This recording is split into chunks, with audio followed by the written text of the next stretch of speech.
Hi, thank you everybody for coming. I'm so blessed to be here. I want to start by just telling you, thank you so much, Scott, for having me. The reason I entered this industry about 15 years ago is because I had a father with Alzheimer's. It was a long goodbye. He was a veteran, and I wanted to give back. Everything that you said is so true today, that when crisis comes, families change. And me being the nurse in my family of four, I wanted to have the voice to help navigate the long goodbye. But there was a lot of dynamics. So I was so grateful for my father to set up a trust, because we didn't have to deal with the finances. We were able to grieve and walk through crisis together, even given all the dynamics within the family. So anyways, I honor my father today. I also want to share that my grandma was the organist at Village Church in Rancho Santa Fe for about 30 years. And she also played the bells, so that's my connection with this church here. And I'm, again, so grateful to be here. So I do have a presentation today. It's going to be on supportive care, which is palliative care, and hospice. But I'm a senior care expert. I've been in this industry for about 15 years. I've walked the walk. I've met with thousands of families. I've done a lot of education and training and answered a lot of questions. So at any point, raise your hand. I'm happy to answer a question. I really want engagement, because this is about teaching you what you might not know about senior care, specifically today on palliative and hospice care. But you ask the question, I'll probably have the answer. If I don't have the answer, I can refer to you who may have the answer. And there's a couple of people in this audience today that came to hear me. One is a doctor that specializes in palliative care, so she's here as well. Dr. G, thanks for coming. And then we have a social worker too. Christine, raise your hand. She's on our team as well. So we have some other experts in the audience. So thank you again. So hospice and palliative care. First, let me just say that end of life deserves much beauty, care, and respect as the beginning. We're all going to die, and I'm so grateful for my faith because I know where I'm going. But for some, the journey is not always easy. So we're here to support you in your journey. So as we age, there are different types of care you can seek. One is curative care. You're focusing on the cure of your illness and prolonging your life. The next level of care would be palliative care. It focuses on comfort and quality of care. A lot of people use this interchangeably with the word hospice. They are two different things. One is you're seeking treatment. The other is you're just embracing the end of life, and you're supporting the end of your life through comfort measures and not seeking treatment anymore. Focuses on comfort and quality of life when cure is not possible, and it specializes in the care. So here's palliative care. Palliative care is funded not currently by Medicare. It is sometimes funded by insurance. In our organization, there's one of two nonprofits in San Diego County. Ours is North Coast. We pay for it pro bono. That's how we give back. All our Medicare dollars from hospice go to this program. And what this is palliative care provides an interdisciplinary team, like a hospice team, a doctor, social worker, pre-bereavement counselor, and a nurse. This is for patients and families that are still seeking treatment. They have a chronic illness, but they need extra support. People will ask me, well, are they going to come to my house every day? What does that look like? How often can I call? Well, we're available 24/7. So if someone's sick at home, they need extra support, we will send a nurse. If you call us, first we'll try to triage. If we can't triage, we will send a nurse to the home, but it's not a daily visit. Might not even be a weekly visit. Typically, it's once a month, a nurse will come, check on you. They'll talk to your primary care doctor, make sure you're getting what you need at home. We manage your care at home alongside your PCP, your primary care doctor. It's to support someone through their chronic illness as they continue to seek treatment. Does that make sense? And if it doesn't, let me know. It is not hospice care. Again, people use that interchangeably. It is not comfort care, and it's not withholding curative treatment. Palliative care. Who needs palliative care?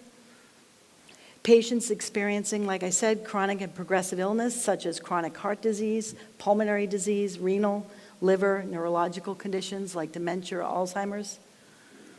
I wish I had this from my dad when he was sick. Oncology patients that are still seeking treatment, radiology, chemotherapy. Patients with progressive and recurrent infections, wounds, history of recurrent hospitalizations, and/or frequent ER visits.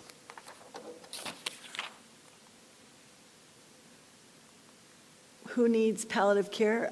Patients with chronic and progressive illness, as I said, with psychosocial and emotional or spiritual distress.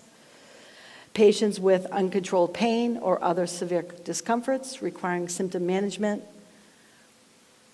and uncertainty about treatment options or goals of care. This is so that we can support you through your disease process or your family's disease process. People are in crisis at this point, or they're just stressed, they don't know what to do, they just have a lot of questions. So our social worker, our counselors can come and answer your questions, just sit alongside of you and educate you at home.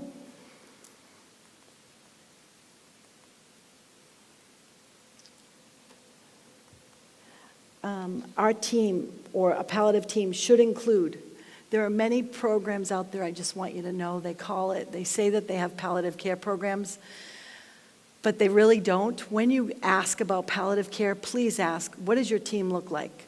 Typically, it's just a social worker that's going to be calling, not just, they're very important, but it's a social worker that's just going to give a call, maybe come to your house once in a month, and then maybe call a nurse if needed. Because it's not funded, they're not going to send support unless they're contracted with an insurance company. That's a question you would ask. Is this contracted with my insurance company? Most aren't. This is still an unfunded program, but it's very, very, very needed. And we're working with the government in Washington to try to get it approved through Medicare. But our team has a social worker, care advocate, RN, pre-bereavement counselor, and a doctor. 24/7 nurse advice and visitation is, as I said, they can come out and see you. And then also, we have a palliative nurse practitioner that will also come out when you first come on service.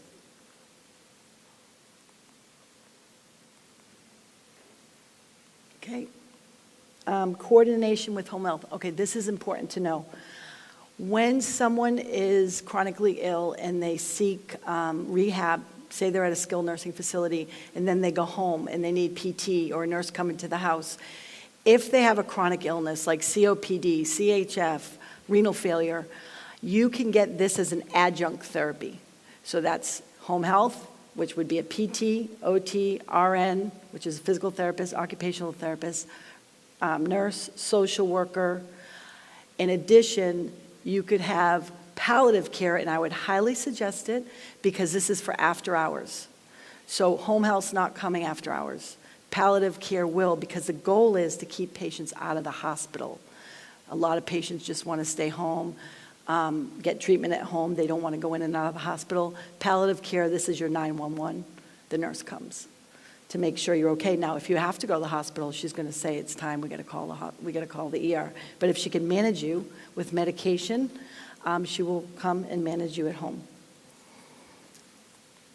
So the reason you want home health in adjunct with palliative is palliative care doesn't provide medical equipment.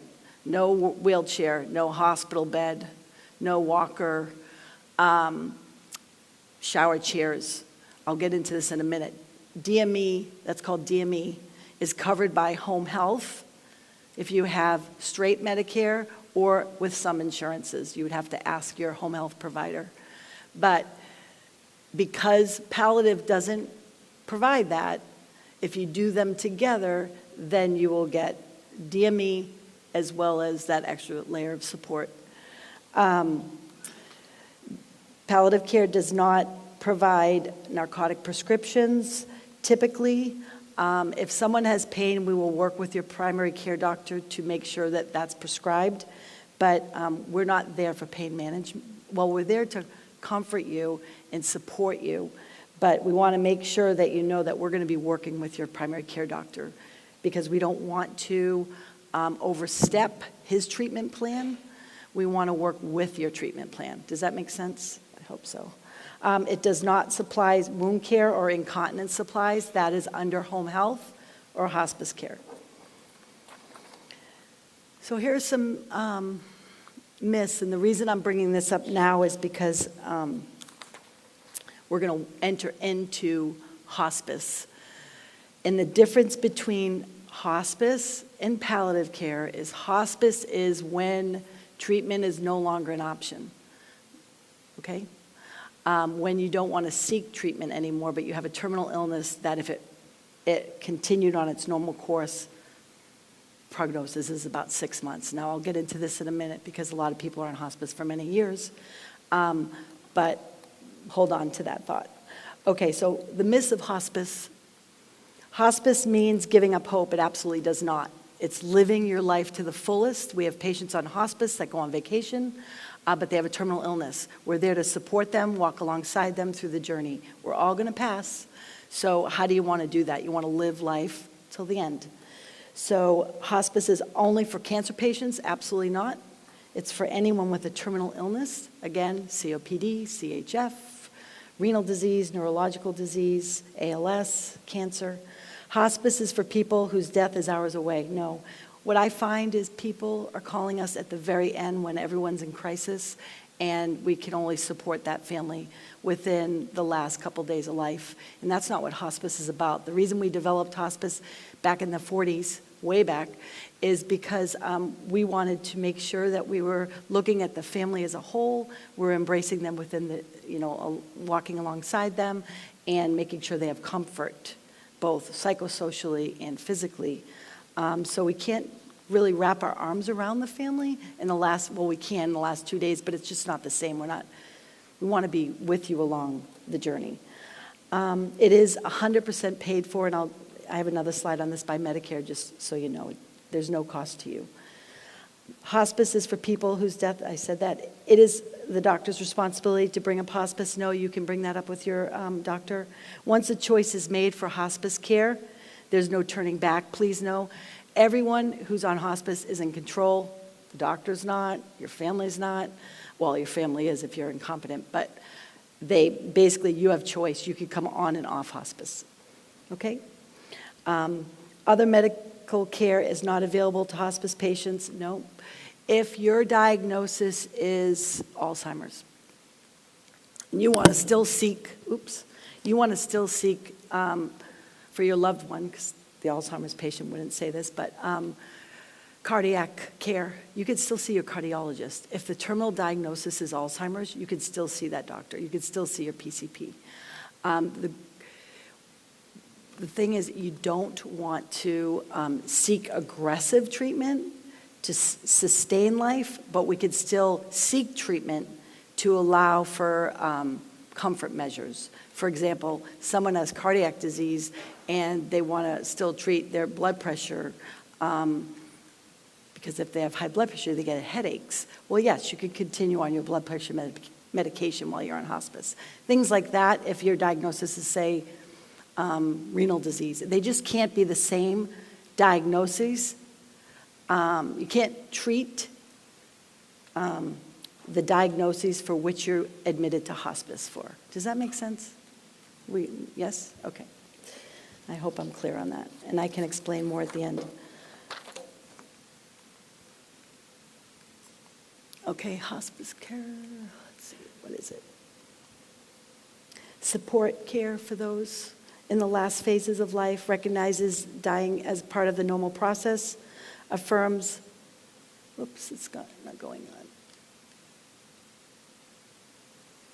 Affirms life and neither hastens death. Oh, I'm sorry, I went way ahead. Let me go back. Focus on quality of life for individuals and their family.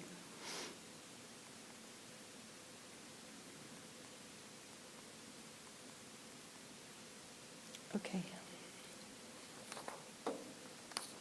So, who comes to your home when you're on hospice care? We have an interdisciplinary team that meets every 2 weeks to discuss your loved one's care. And that is a nurse, an MD. They meet in a room, nurse, MD, social worker. The other people that are part of the care team are care advocates or chaplains. And CHHAs aren't part of the team, but they come to your home. Those are the caregivers. And who am I missing? The nurse and the nurse. We also have volunteers that could come for our veterans. We have a veteran-to-veteran volunteer program where we do what's called a final salute. If someone's on hospice and in their final days, we'll come in and honor that man or woman with a final salute from a veteran. Grief support. Medicare pays for bereavement 13 months after death. So that if the family is really grieving and having a hard time and needs extra support, we're going to have our care advocates reach out and be there if individuals need that.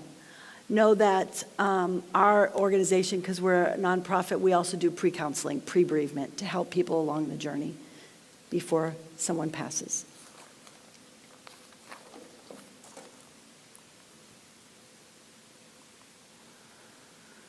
Okay. I already said this. There's your hospice team. Let's see.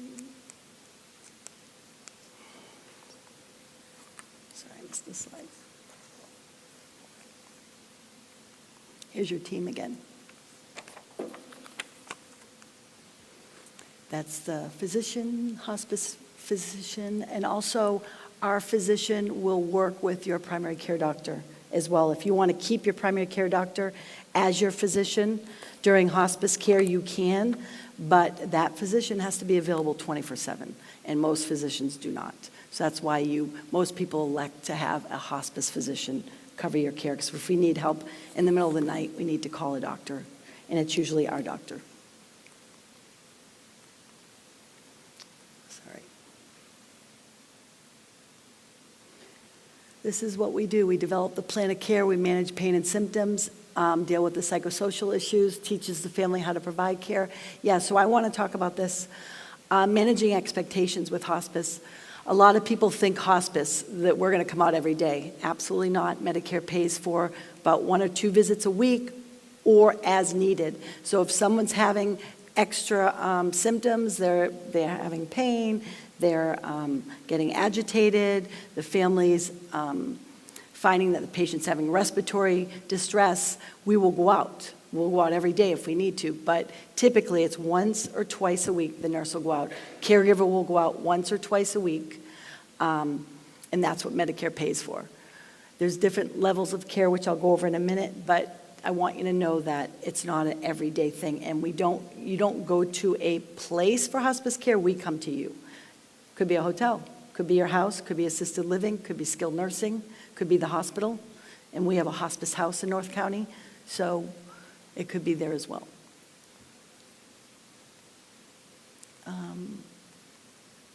And there it is. I don't know if I can. This is our hospice house in Carlsbad. This is a home for people at end of life. It's the only hospice house in North County, and it was granted to us by the city of Carlsbad to serve 50% of our patients are underserved. So We had a gentleman in our house that was homeless, hadn't seen his family in 20 years. It was a beautiful but sad story.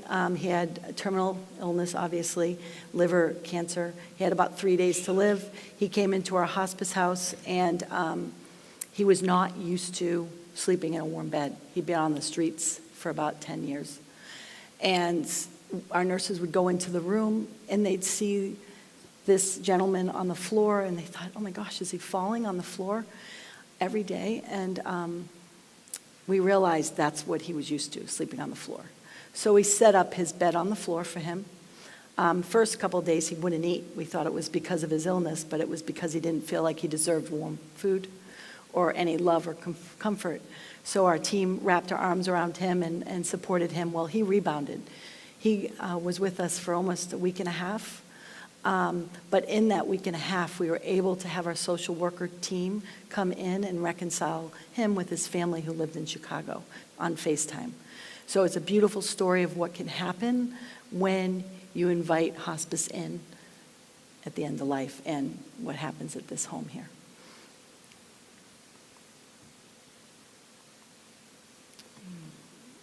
What's criteria for hospice? I've talked about this. Life-limiting illness, prognosis of 6 months or less if the disease takes its normal course.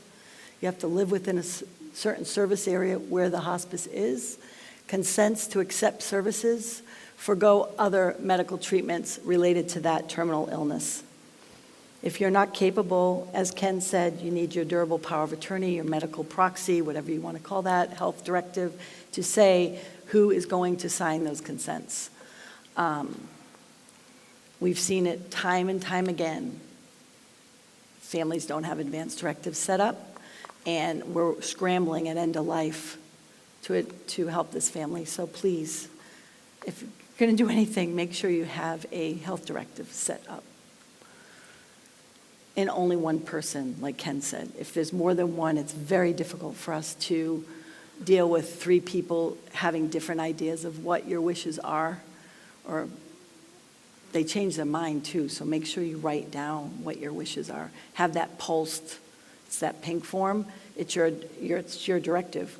Do you want to sustain life? What does that look like? Do you want to be intubated? Do you want to be on life support? You need to write all that down and have it signed by a physician, have it on your refrigerator at home, or have it in a place where someone can access it. Who pays for hospice? This is a benefit we get for our taxes. Medicare. Medicare pays for hospice 100%. Medi-Cal, insurance, and HMOs. If you're under the age of 65, if you're over the age of 65, Medicare pays 100%. Private pay for people that are younger and do not have any insurance. Again, we're a nonprofit. We will accept people that are unfunded. And we want to.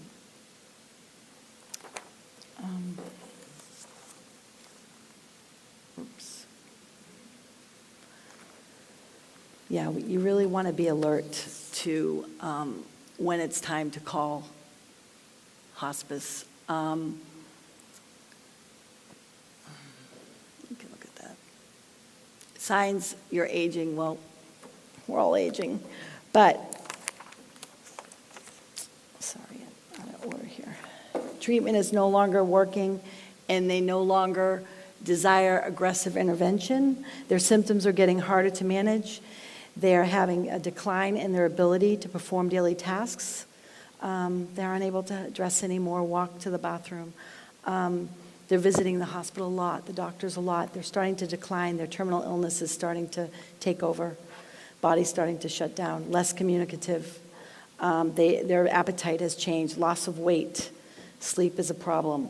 Multiple recurrent infections, skin tears, wounds, back and forth to the hospital, multiple UTIs. They're having deterioration in their health overall. Those are things we look for when hospice or palliative care, it's time for either. So hospice care helps. Okay, so 24/7, you have access to health care when you're in hospice. Medical equipment's supplied, symptom management, spiritual counseling, emotional support, and also we have a caregiver that can help with some household tasks. Also, you have bereavement counselors that are free.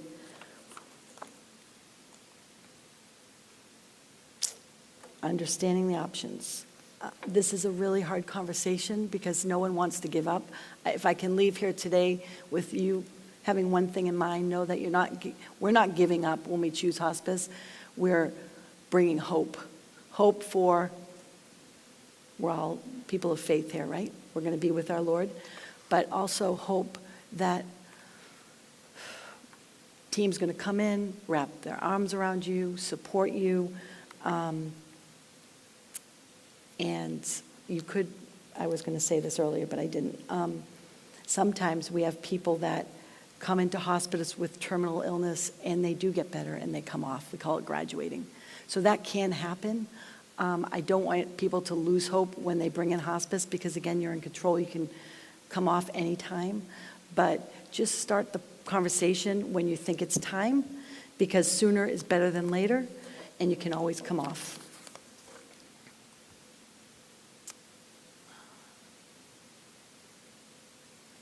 About that.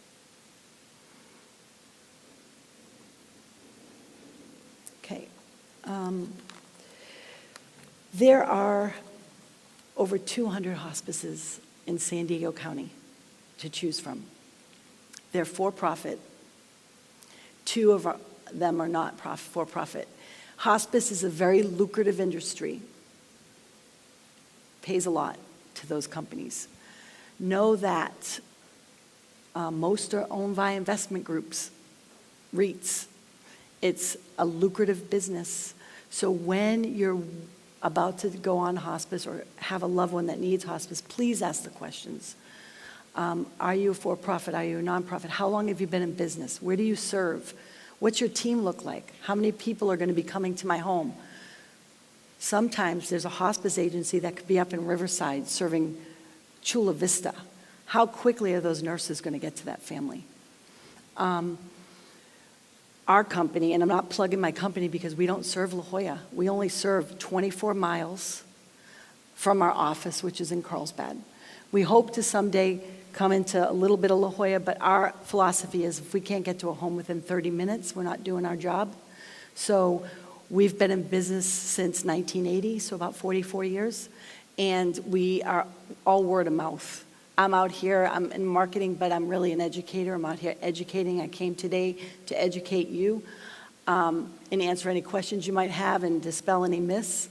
But I want you to know that the questions to ask when it comes time for palliative or hospice care, ask how long they've been in business, again, and where do they serve, and where is their office, and where do those nurses live?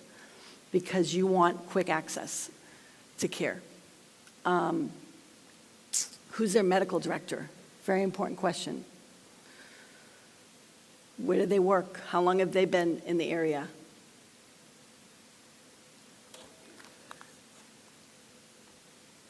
When we talked about this, when should you contact hospice?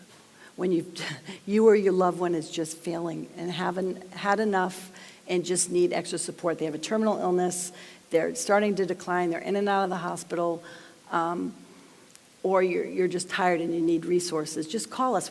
Or call an agency and ask for resources. Where they have social workers that can meet with you, even if you don't come on to hospice, at least you're getting information to make those decisions. Or if it's not time for hospice, you can choose palliative care, which is the supportive care, and still seek treatment. But it's a resource that's free, so it doesn't hurt to call and ask questions. You can always call me out. I can answer questions, but again, we only serve 25 miles from our office. So final note, you matter because you are you, and you matter to the end of your life. We will do all we can, not only to help you die peacefully, but also to live until you die. I am not the Grim Reaper. I feel like being up here talking about hospice, it's tough, but it's part of life. We live and we die. So live it to the fullest and with dignity and respect. We're here to support you. Thank you.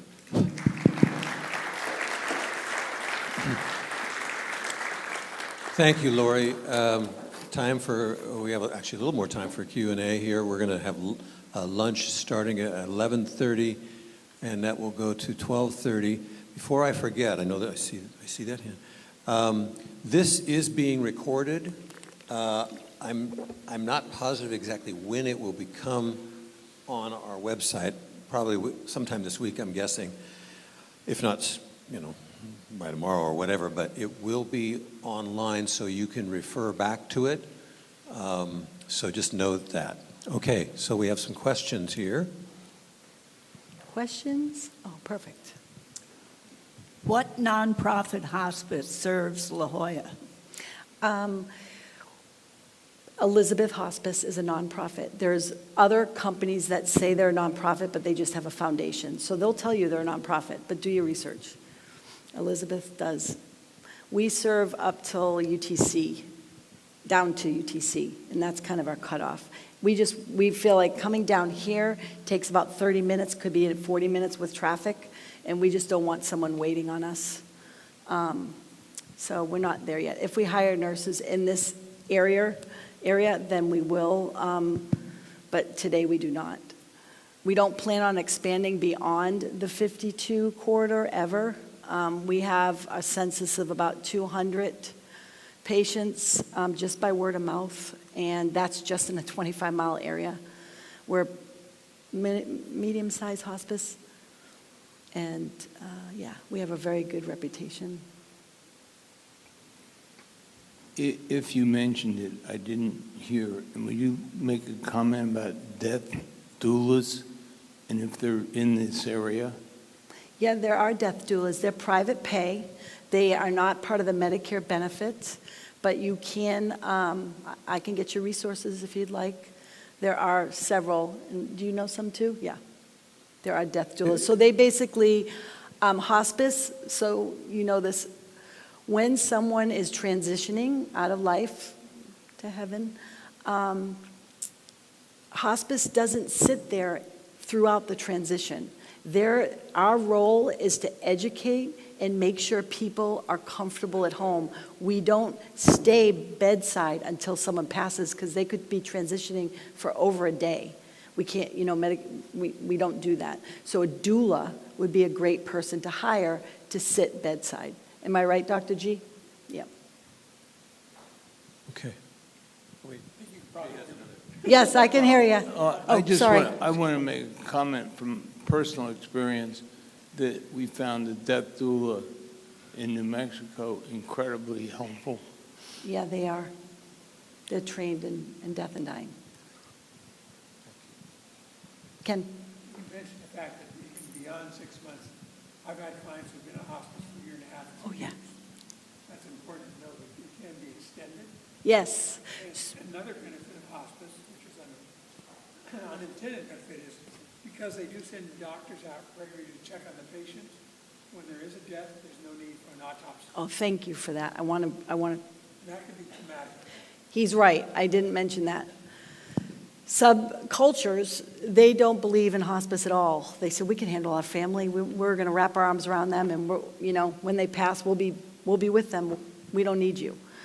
Well, you have to call 911 when someone dies in your home, and they have to come in, the police, do a death report, get the body removed, all of that. It's very traumatic for the family. Hospice takes care of all that. We set up the mortuary with the family.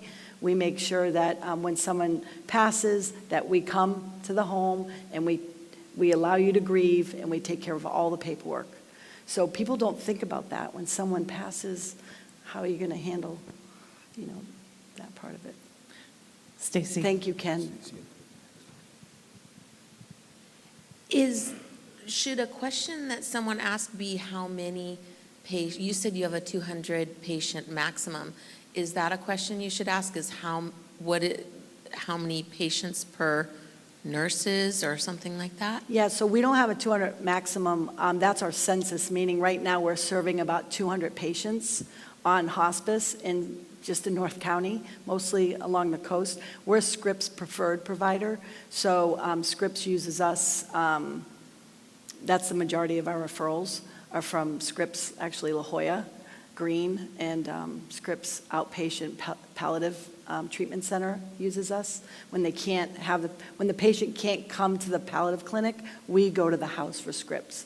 So we don't have a limit on how many people we can serve, but our agency, if our nurses, if we're low on staffing, we will refer elsewhere because, again, service means everything to us. So our ratio is between, that's a great question, 15 and 20 patients per case manager. Now, a case manager is an RN that also has an LVN supporting her. So, you know, the LVN will do like supplemental visits, and then the RN will do, you know, the certification visits. So they'll be in like once a week, and the LVN will be in once a week.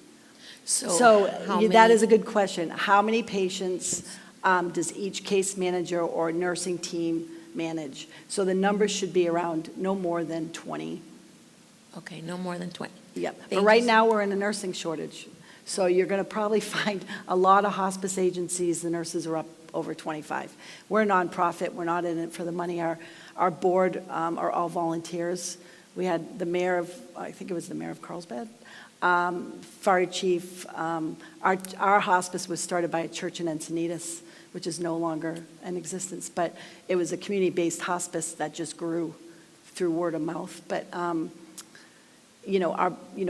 we take people on to serve them, and if it's not in their best interest, we are not going to serve them. Does that make sense?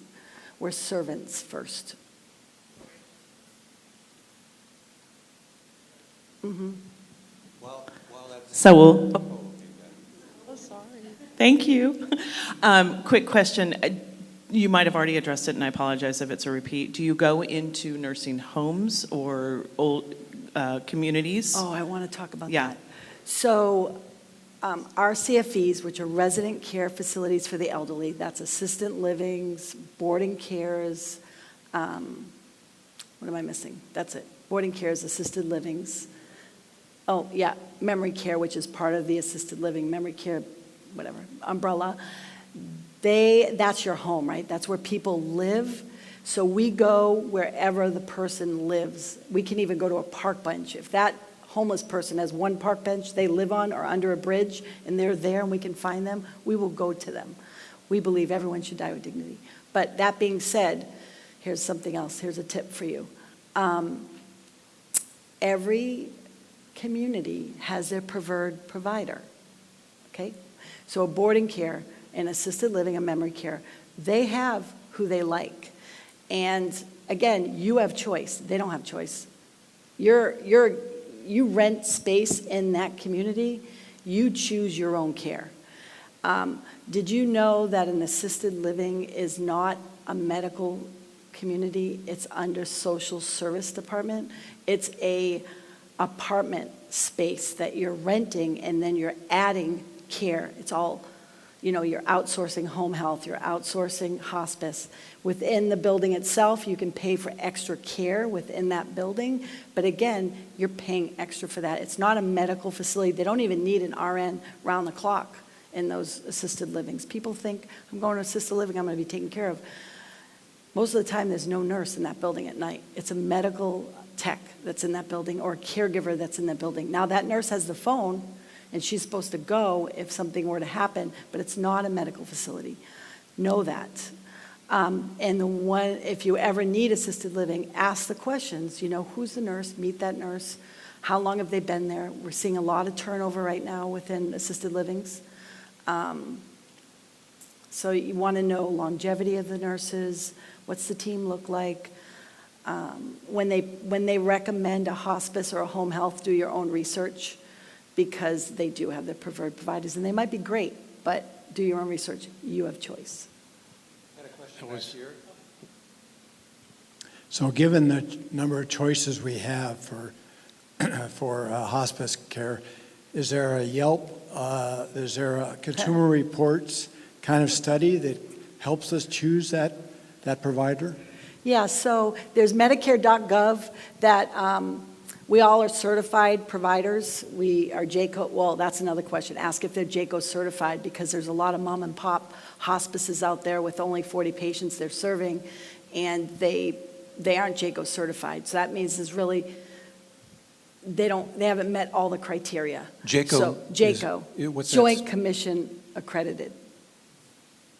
Okay, just make sure that they have that. I'm not really sure who to address this question to, but a week ago there was a article in the Wall Street Journal and going about that the third most expensive event in your life is dying. Mm-hmm. And so many people are taken advantage of if they don't have pre-arranged or they go to a funeral home. And it listed all these funeral homes that would take advantage of someone in grief at that moment to sell them up, and it can be a terribly expensive thing. I don't know if that's going to be covered later in this thing, but I think does hospice, Ken, or do you legally advise people on how to take care of that pre-arrangement expense so that you're not getting fleeced at a time that you shouldn't be answering questions? So I know this, and I think Christine, our social worker, might know the answer to that, but with my family, my father went to a funeral home. He decided he wanted to be buried. My dad I was raised Catholic, no longer Catholic, but my father was Catholic. So he had everything prearranged through the mortuary.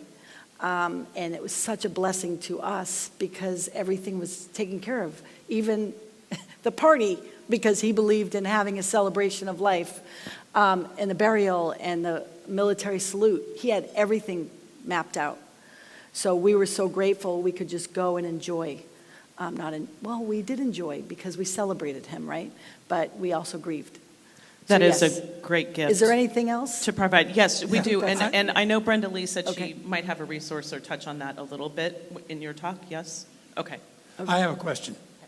I think you should mention the wonderful work you do when hospice first comes on board. I've used hospice many, many times. Yeah.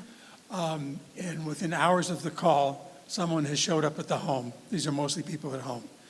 And it's just amazing that within a day, a hospital bed arrives, oxygen arrives, all the medication that's necessary arrives, a doctor arrives, and they set up an actual area in the home where the person can be cared for. Yeah. And I think that's something that is so wonderful when you're in a situation where you're confronted with that situation. That's so true. Yes, so here is how it works. So if someone's we'll start with the scenario of a hospital. Someone's at the hospital, the doctor says, we're going to send you home, your loved one home with hospice. There's nothing more we can do. Then the hospice agency is contacted, and at that moment, we're contacting the family, we're going to the hospital, we're evaluating the patient for their needs, what do they need at home. Then we look at what does the house look like, do they want to set up a hospital-like area, I don't want to call it a hospital-like area, but a hospital bed on the first floor in the living room, or do they want him or her to be in the bedroom? Where do we want to set up the hospice care? So we organize all that. So we will ask you, would you like us to have the bed delivered in the living room, or where would that look like? Do you want to be with your loved one? Some people still want to sleep next to their loved one. So we'll put the two beds together, but we want to make sure we have access to the bed going up and down, and because we want to care for that person if they're homebound. Because again, not all hospice people are homebound. But we do the hospital bed, we set that up, all the DME. If they need a wheelchair, medication sent to the home prior to you coming, or after you get there, we'll have it there that night as the nurse comes. And the nurse will greet the patient at home, make sure, we call it a tuck-in, make sure that patient is taken care of. The family's educated on the medications, what's needed, answer any questions. What else? Yeah, we set everything up so you're comfortable, because again, at that moment, people are in crisis, right? And one other thing, I don't know if it's because I just turned 80, but all of a sudden I started getting calls from this woman who said she was with my doctor's office as an adjunct healthcare provider with round-the-clock nursing care and emergency care and all that kind of stuff. And she calls every month, and she asks me if I'm taking my pills, if I've fallen, if I can still go to the bathroom. All these questions, the same question. I said, same as last time. But then I just got a statement from Medicare, and they're paying this woman $128 a month to call for about 10 minutes. Yep. So Medicare is paying something. Oh, somewhat. yeah. Medicare is paying, so how it works is Medicare pays us a bulk of money to manage your care under the hospice benefit.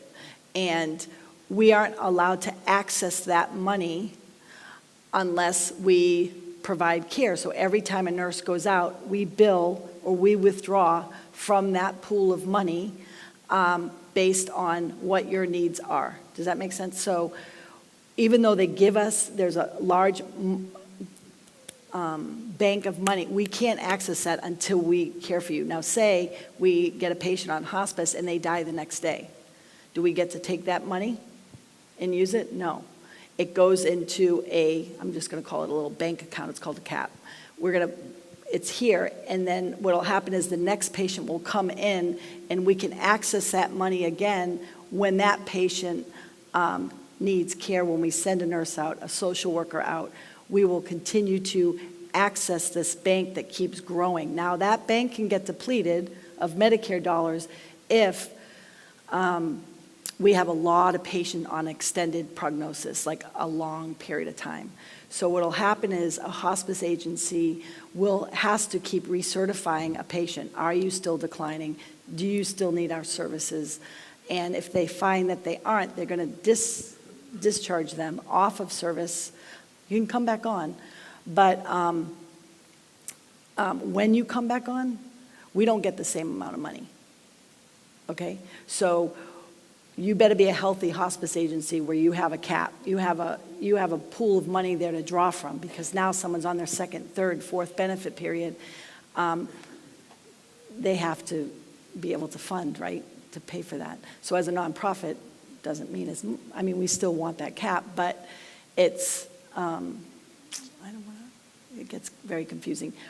We want to make sure that we continually serve more patients. We want to have our census at about, around 200's healthy.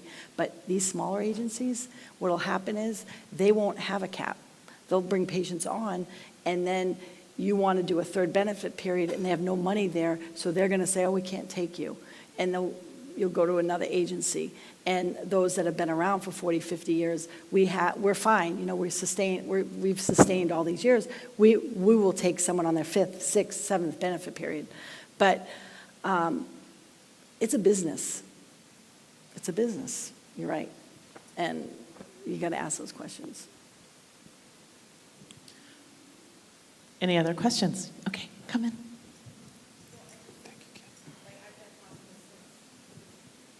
Like 12 years. Are you a nurse? I am. Awesome, so you know. Yes, I know. Mike? One of the big things is when a patient is in the hospital. Closer. When a patient is in the hospital, they have to, by law, give you 3 choices Yes. of a hospice company. Thank you. They have to. They don't, though, because I've been in the liaison part of it as well, so I can see where they say, oh, you need to go to this hospice. You have a choice on who you want to be with, so I would say at least interview 3 different hospice companies. Absolutely. She's For sure. absolutely right. And ask those questions. You have choice. And if they're not giving you choice, then they might just be picking their favorite. So just ask for, talk to 3. One more question. I was wondering if they still do IVs at home for pain control. I used to be a nurse and I did PCA, and we had, back when San Diego Hospice was still open, we had people on IVs right up until the moment of death, and they were able to use PCA. And I wonder if you'd speak to that.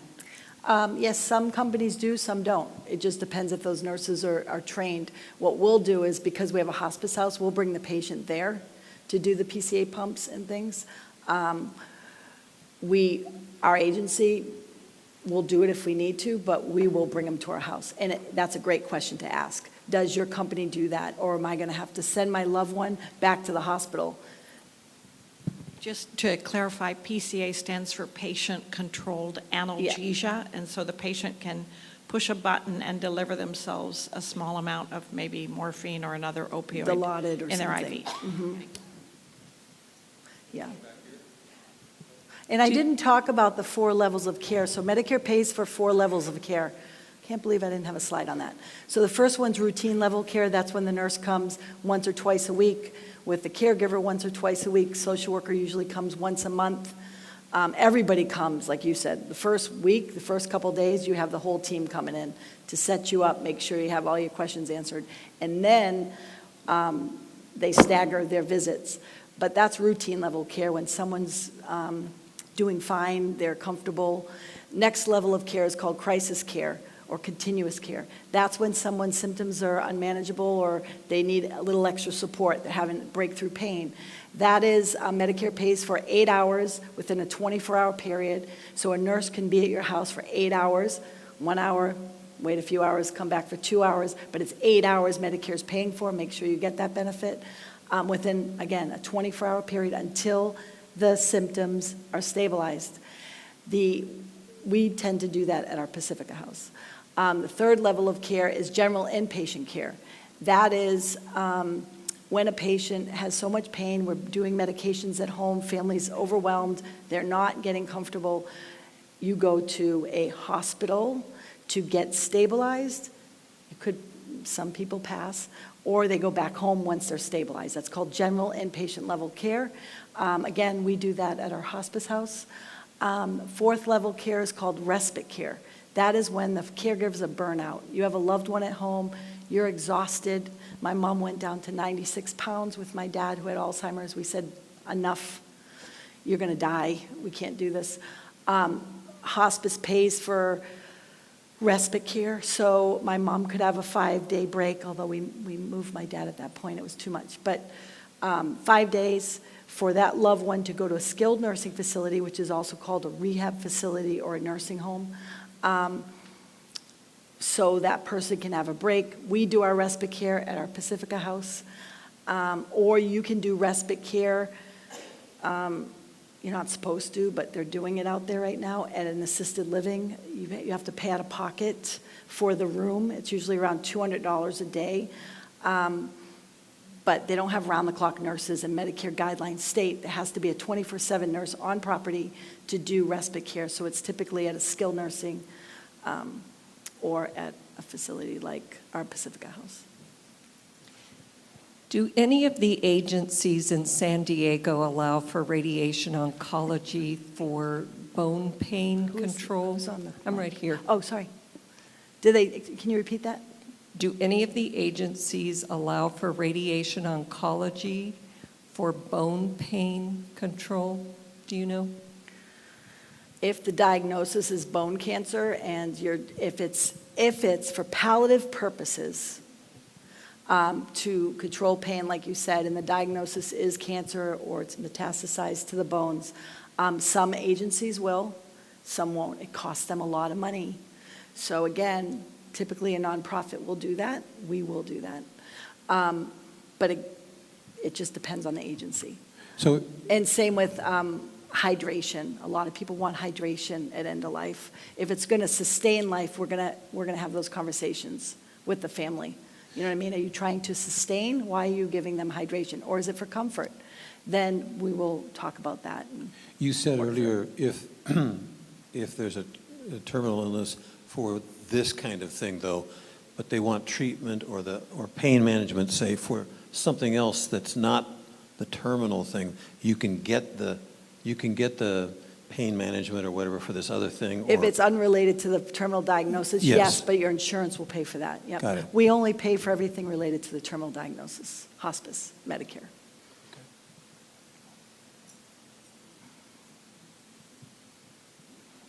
Hi, Lori. Hi, Dr. G. Thank you for your expert presentation. She's really humble, everyone. Her hospice got an award for the best in North County, so they're very high quality. I just wanted to comment on the point or the request about a Yelp for hospice.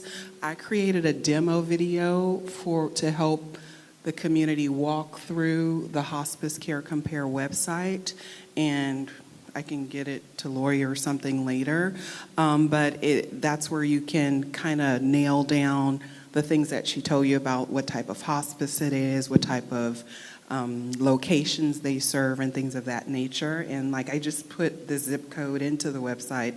There's 46 hospices just around here. And so there's ways to filter it down, because you would never go to a restaurant that has a D, right? So you want to go to a high-quality hospice and get the care you deserve at the end of life. And I'm saying that as a hospice physician. Yep. And the other thing is, I think best is word of mouth too, right? Ask your friends who they used, because as you all know, when you're unhappy, you're gonna write a Yelp review. When you're happy, you typically don't. At least I don't. At a restaurant, if I'm unhappy, I'm gonna write that Yelp review. So same with hospices or any kind of agencies, home health, RCFEs. So ask people too, yeah. Oh, thank you. Yep.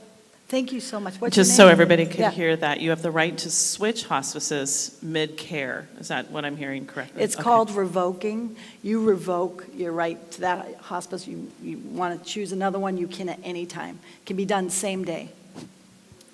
Okay, I think we're going to wrap up for There's now. one more Oh, question, one more, and and then then we're we're done. going to, then we'll have questions at the very end too. So write them down so you don't forget.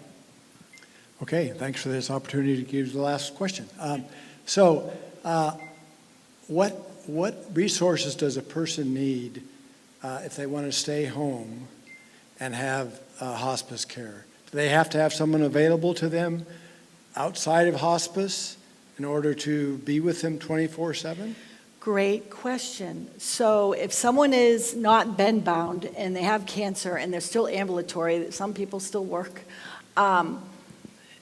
they don't need someone home, right? Because they're caring for themselves. If someone's bedbound and is really sick and can't take care of their own needs, we as an agency are going to say you need caregiving. And that's going to be private caregiving, which is out of pocket, or a loved one living with them. We will not care for someone that's, and some agencies do, that are living alone and they can't even get out of bed.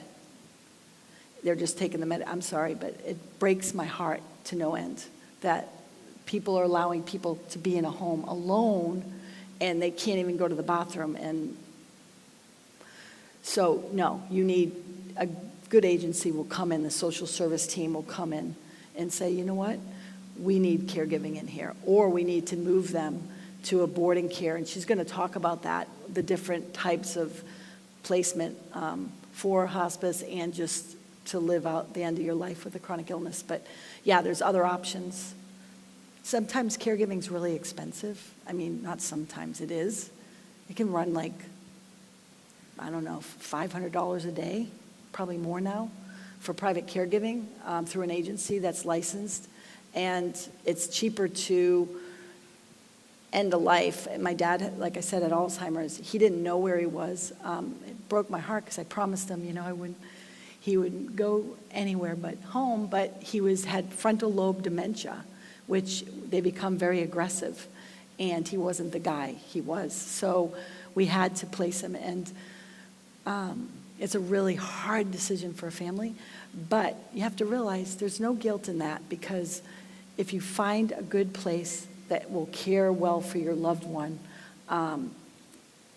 it's okay to do that, but it's also less expensive than private caregiving round the clock, like a boarding care specifically. I would not send my loved one to an assisted living so much on hospice at end of life, because it's not a medical facility. And yes, we're going to come in, but we're only going to come in once or twice a week. But some assisted livings do an amazing job. For me, it would be more of a boarding care. Skilled nursing, at all costs, I wouldn't go to a skilled nursing. They just don't have the staff right now.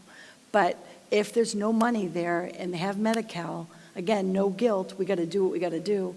And Medi-Cal will pay for long-term care beds. Just so you know, it's depleted. I have patients in the hospital today sitting there waiting for a long-term care bed. They have no funding. They can't come to our house to live to the end of life. The length of stay there is just to stabilize symptoms, so it's about 5 days on average. We'll keep them as long as they're sick enough for us to keep them or they pass, but it's not, people will get confused and they'll go, oh, I want to come to the hospice house to live the rest of my life. No, we don't do that. That's like a hospital, our hospice house. But a boarding care, you have 6 beds and you have more support for end-of-life needs versus $500 a day for around-the-clock private pay. If you have the money, they have the money, great, use it, because that's the best place to be is home. But yeah, there's different options that Brenda's going to talk about.